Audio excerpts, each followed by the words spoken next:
Wow, what a great conference this has been already. I feel like I've already learned so much and have so many ideas to go back home with. Thank you to all the team who put this together. First, I'll share a little bit about me, which I didn't get a chance or think to do earlier. I currently serve as the Director of Construction Technology for Joeris General Contractors, and we're located in San Antonio, Texas. I came into the construction industry as a detailer, so I really enjoyed getting into the details and working through all of that. And to me, it's always been interesting that in the construction industry, we communicate using drawings and images, and it's really been amazing throughout my career to see how that's changed. I like to solve problems, and that's kind of how I ended up in this role, but over the years, I've had the opportunity to work in many different roles in the industry. So I've worked in operations, I worked in project controls, which taught me a lot about implementing standard practices, and I eventually made my way back to the technology side.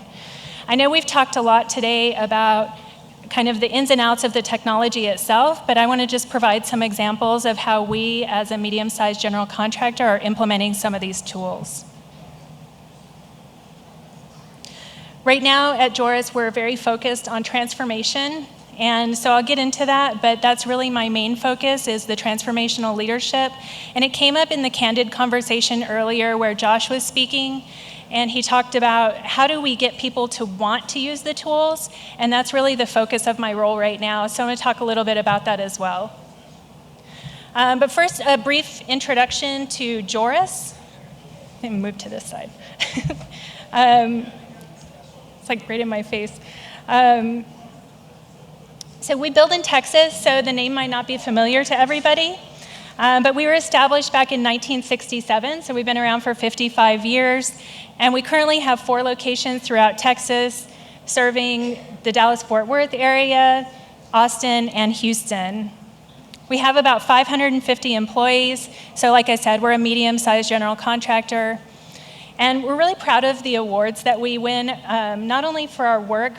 For example, we recently won Best General Contractor of the Year from the American Subcontractor Association, but we're really more concerned about how we work, and so our awards like Best Places to Work are really important to us.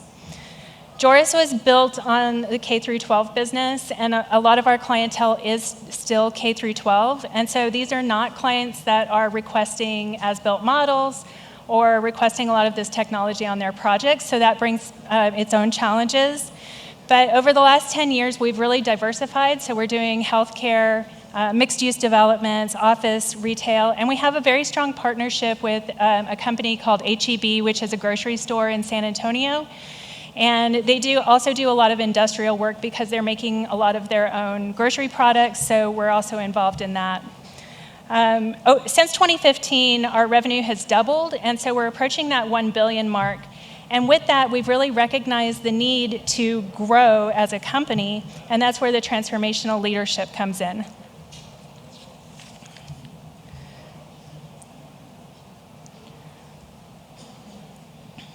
So we hired a transformation coach, and she not only is helping us to develop a different way of thinking throughout the company, but she's helping our team of leaders develop as individuals and creating a different way of thinking. So it's fueled and driven by the growth, but if you think about it, it's kind of like manifesting our future. So we know that we're growing, we're experiencing this tremendous growth. What is it that we need to do, and who do we need to be to meet the demand of that growth?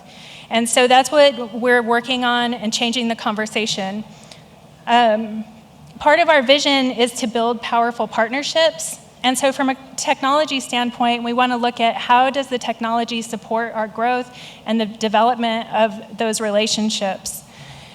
And by declaring the possibility that the entire organization is engaged in the use of construction technology tools, we're really changing the culture around the technology.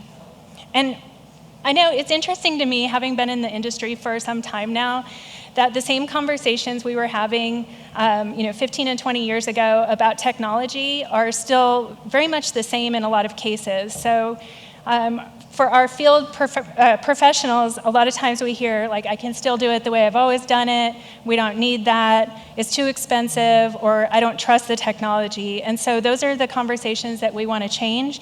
And as I mentioned before, we're really trying to move away from a cost-based conversation and talk about the value that the construction technology brings, and approach it from that direction. I feel like the technology companies have contributed largely to this conversation as well, because as we've seen today, a lot of the companies are really making the technology much more user-friendly, and that makes a huge difference. So when we can implement something like open space on a project and superintendents want to use it, or if we're using laser scanning and they see it and they see the benefits, that makes a big difference. And so I feel like the proof is that more and more they're asking for the use of the technologies. So again, we kind of talked about what the technology can do, and I'm just going to provide some examples on some of the projects that we've worked on and what we've been doing with laser scanning. As I mentioned, for us, it's not driven by an owner requirement, but we've been using it as that tool to build the partnerships and to build excellence. So this is an image of our first laser scan that we did at the Bexar County Courthouse. As you can see, it's an old building. It was built in 1887, so we had zero digital as-built documentation. And as we were kind of stepping into the possibility of laser scanning, we really had no idea how to approach it. So we hired a third-party company to help us, and they did the laser scan for us. And it was really here where we saw the benefit, but we also saw some drawbacks of having a third party do it, because there's kind of a disconnect, and we really wanted to learn how to do it with our own team. In this case, it was very effective. We were able to engage our VDC team to use the point cloud and create a model that we could use throughout the coordination process, and we saw a lot of benefits there.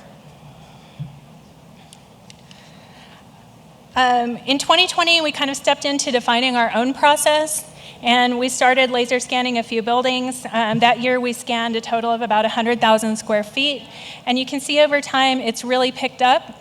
I think since our project teams realized that we could do it in-house, they began to request it more, but we're also going really heavy on the communication of our results. We find that our project teams don't care so much about what the software can do, but they want to see what it is and how it benefits them. And we also found that it's important to share internal stories. So our project teams might not really care too much about how another company is using it, but when they start to see their peers using it, it really makes a difference, and then they themselves decide that they want to use it. But our mantra has really become, you never really know if you need to laser scan until you laser scan. And we have a couple of examples of how we prove that. And in our market, it might not always be appropriate. So if we're building a warehouse or something simple, we might not be laser scanning. But when we do find the opportunity, we are laser scanning. Somebody asked the question earlier about the when appropriate comment. And the approach that we're really trying to take with all of our technology use is that the answer is always yes, unless there's a really good reason not to. And that's when we have those conversations about the details of the project and understanding why we wouldn't use it, because in most cases, we find that all projects can benefit from most of these technologies. So I'm going to shift gears for a second. And I was kind of glad to see that some people were already getting happy hours started, because it kind of takes the pressure off the presenter. But it also kind of falls into line with this part of my presentation, because I'm going to talk about the Pearl Brewery. So I think there's a few people in the audience that like beer. So you can appreciate the history of this brewery in San Antonio. It was constructed in 1894. And the building was designed by an architect who was known for designing breweries, and he designed them all across Canada and South Africa for a total of more than 80 breweries, which I thought was really interesting back at the time that this guy would specialize in designing breweries. His name was August Martinson. But in San Antonio, by 1916, this was the largest brewery in Texas, and they were producing just over 100,000 barrels a year. A few years later, Prohibition hit. So they had to change their business model. And around the same time, the original owner, Otto Kohler, died, and his wife, Emma, took over the brewery. And so she came up with ways to keep the brewery running in spite of Prohibition. So they started creating near beer. They started doing dry cleaning. A lot of other business models ran out of this brewery during that time to keep it going. And ultimately, the brewery survived Prohibition, and it ended up being one of the only breweries that survived Prohibition in Texas. It was nationally known, so over time, some of y'all might have had a Pearl beer. Pearl Light was also brewed there, and for some time, Pabst brewed their beer. So good old PBR was being brewed in San Antonio. But in 2001, it finally closed down. And that was the end of the history and legacy of the Pearl Brewery. I bet y'all didn't know you were going to get that lesson today. So in 2001, the Pearl Brewery closed, but at that same year, a private equity firm bought the entire property. I think it's 22 acres, and they had this idea to create this mixed-use development. So it's really interesting because this area of San Antonio at the time was all industrial, very old, low income. Nobody would ever have thought of turning it into something fantastic where people would want to hang out. But this company had the vision, and that's exactly what they did. And the source of wealth for this, which is another just interesting tidbit, comes from Mr. Goldsberry. And if you look him up, it says source of wealth, salsa. So he was the owner of Pace Picante Sauce, and that's where he acquired his wealth and was able to invest in this amazing property. It's now home to the Culinary Institute of America, restaurants, shops, and the hotel is actually that old, the building you see there, if you recognize it from the previous slide. It's now a beautiful boutique hotel, and it's named after Emma, who was the one that kept it going during Prohibition. There's another interesting story I won't get into, but during COVID, as a hotel, they ran into some of the same challenges. And so talking to some of their leadership, they applied the same practice. We're going to make it work no matter what, and we're going to do what Emma would have done. So they got through COVID just fine as well. So Joeris has had the honor to partner with this client, and we're working on multiple buildings in the area, and it's changing the face of San Antonio. There's a new Riverwalk Reach that goes to this area, which is really beautiful, and it also goes out to the museums. They call it the Museum Reach. But our main focus here, and the whole point of me telling you all this, is that we really focus on what our clients need and our relationship with the clients, and how does the technology fit that? So we see like the technology and how great it is and all of the things it can do, but it doesn't matter to us unless we're using it to satisfy a client or we're using it to solve problems for construction and create that construction excellence that we're looking for. So one of the buildings in the Pearl Market, or in the Pearl District, is the Samuel's Glass, or it's also referred to as the Pearl Market. And this building has a story all on its own, but the Samuel's Glass building was built in 1948, and it's the original factory and office for a glass company, which I guess coincidentally supplies a lot of the glass to a lot of our projects. And it's the plan is for it to become an open market. It's going to have a restaurant, market, bar, and some just really beautiful hangout spaces. And this is kind of where we started with our laser scanning for the Pearl. Here you can just see a few images. On the left is just a photo of the building. The top right is our point cloud. And then on the bottom right, we have a Revit model that we created from the point cloud. Seen lots of those today. I wanted to talk a little bit about how we approach laser scanners themselves. So we have decided to rent laser scanners versus purchasing them, and there's a slew of reasons for that. We've thought about purchasing a laser scanner, but because of the type of work we do, we're not constantly laser scanning, so the purchase doesn't necessarily make sense from a financial standpoint. And then also because we're a small team who's not doing a lot of laser scanning, we don't have dedicated laser scan staff. So we get some support from the company that we rent them from, and that really helps us. It's helped us to overcome some of the road bumps along the way as well. It's also difficult if we purchase a laser scanner and we're doing scans in San Antonio or Dallas or Houston. Sometimes it's difficult to get the scanner across the geography. So the company G4 that we use for our laser scan rentals has also helped us with that. And then I'll kind of get into some of the main problems, but scan processing is a challenge for us as well because we're not doing so much laser scanning. We only have a few machines that have the capacity to process a laser scan. And so in some cases, G4 has also stepped up and helped us process laser scans across geography when we couldn't get a person up there to actually process the scan. And then, of course, no maintenance or upkeep required. And we also don't have to make up our minds. So if we want to use one scanner for one project or another scanner for another, we have that flexibility through rental.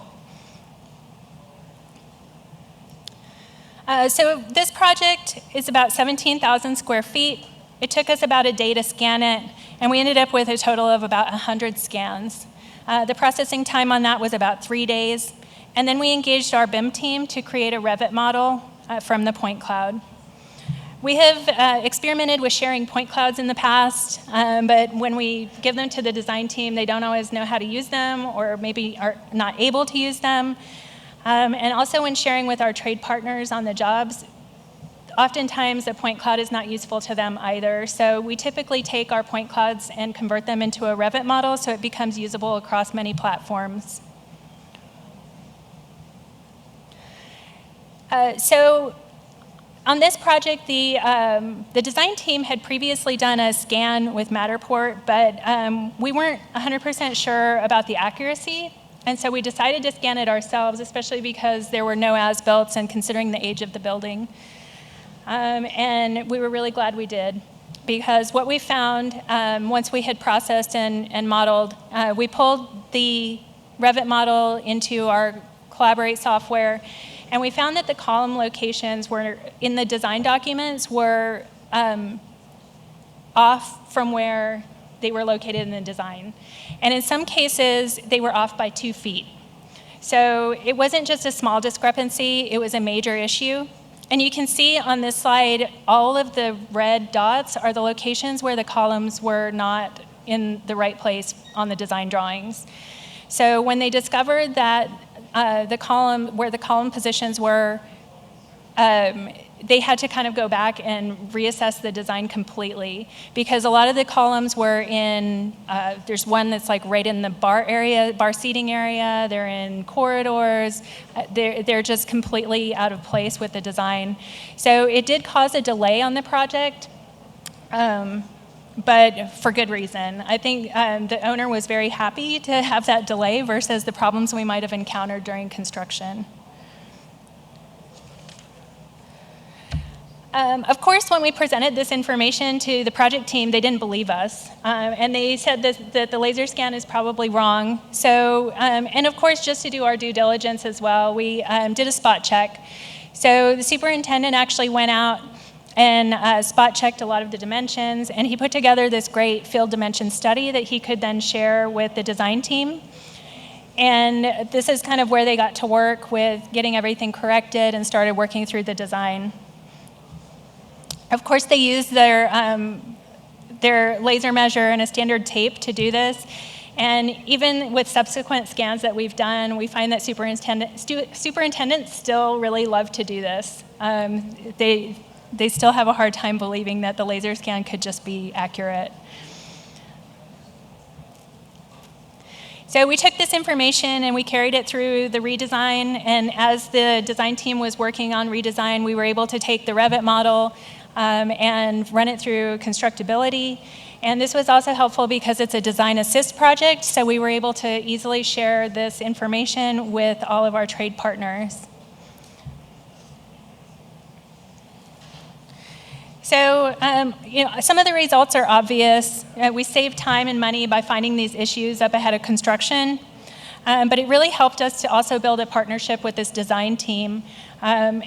They are also working on several of the projects at the Pearl, and so we knew we'd be working with them moving forward, and this gave us a platform to kind of connect with them and come up with solutions to help further develop the design.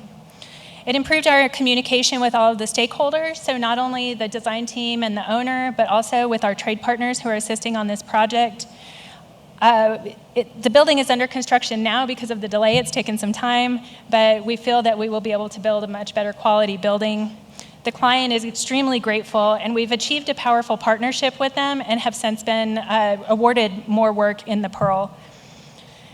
And from a learning standpoint, it gave us as a construction technology team a really great opportunity to learn and expand our experience with using laser scanning, and also to identify issues that we want to improve on and learn more about. And the good news is San Antonio is rich with historical buildings. So we've also been engaged in doing many more scans since. We've done 3 additional buildings in the Pearl, including the building on the right, which is a really interesting, cool building. It was the Pearl stable, so it was the stable building for the original brewery, also built in 1894. It had been converted probably 40 years ago into an event venue, and it's now under new redesign. But we laser scanned before the demo, and then we went and laser scanned after demo so we could identify all of the structural elements as well. And on the left is not at the Pearl, it's another building that is historical in San Antonio, so we're getting the opportunity to do all of these historical laser scans.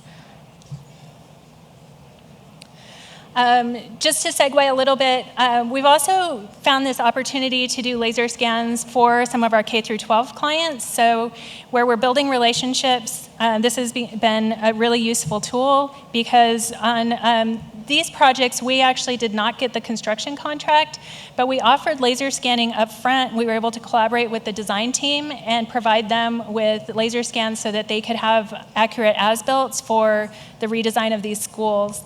The one on the left was probably the biggest laser scan we've taken on. It was 200,000 square feet, and the other challenge was that it was an occupied campus.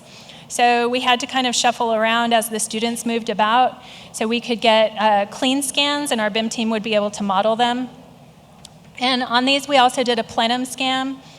So we were able to identify structural elements, hangars, and MEP systems. There's some images below on how we tackle plenum, and one of the reasons I'm really glad to be here is to learn from the others on how y'all are laser scanning some of these areas and how we might get more efficient. So lastly, just kind of looking at the road ahead and identifying some of the challenges. We certainly have some challenges in the process. As a mid-sized GC, again, just our inconsistent use and need itself is a challenge because it doesn't really give us the ability to develop processes or to hire staff or to have people who are just assigned to laser scanning. So on the last laser scanner we kind of put it out there as a learning opportunity, and we got a couple of interns who were project manager interns who were interested in learning. So they came out and assisted with the laser scan. I think about 3 floors in, they were sorry they did, but it was really great in their intern presentations. They were able to talk about laser scanning. They learned a lot about it, and it's something that they'll be able to put on their resumes. But in general, we're kind of, just trying to figure out how we approach it. And especially across the geography, we've trained people to physically do the laser scanning, but then the processing is a challenge. And last time we trained a couple people in Dallas. The next time we wanted to do a laser scan, it was a few months later, and those guys were no longer available. So it's just a challenge in general. Time, as you all know, laser scanning is just time consuming. So if we're pulling somebody whose role is not specifically laser scanning, them taking time away from their real job is difficult. And then processing. The data files are just so large. The processing seems to take forever. And one of the challenges we have with that as well is our BIM team is a remote BIM team that's in India. And so sometimes it's really difficult to get the information to them to create a model. So there's some challenges there, and I think I've already heard of some solutions today that might be able to help us with that.